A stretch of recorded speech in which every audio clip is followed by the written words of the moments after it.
부동산 시장 침체가 이어지면서 부동산에 직접 투자하기보단 수익형 부동산에 투자하는 부동산 간접 투자 상품이 인기를 모으고 있습니다.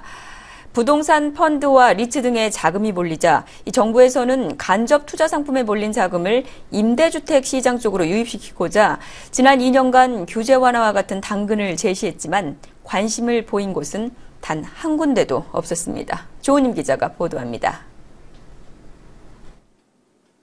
부동산 리츠가 국내에 처음 등장한 건 지난 2001년.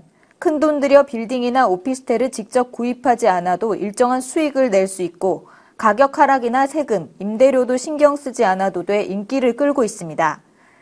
작년 말을 기준으로 국내에 설립된 리츠는 총 72개로 지난해에만 18개의 리츠가 생겨났습니다. 작년 말 8조 2천억 원을 기록했던 자본금은 올 2분기 10조 원을 넘어섰습니다.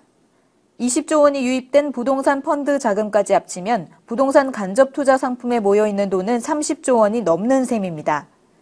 정부에서는 이 자금을 임대주택을 확대하는 데 쓰기 위해 지난 2011년부터 규제를 완화하면서 유인책을 제시하고 있습니다.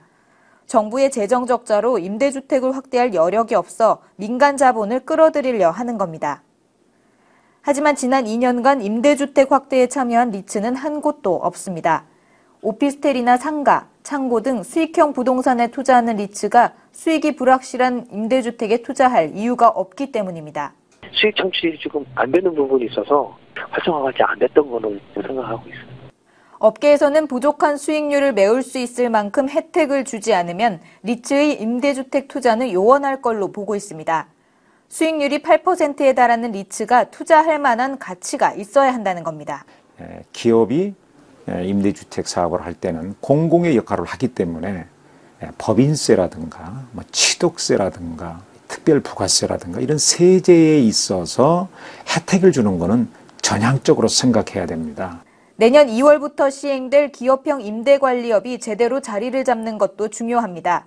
임대주택 리츠가 활성화된 미국의 경우 관리회사가 공실이나 임대료 수수의 문제를 책임져 일정한 수익을 보장하고 있습니다.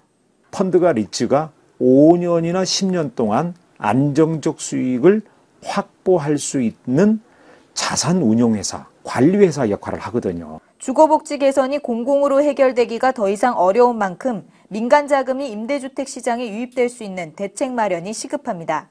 아시아경제팍스TV 조은임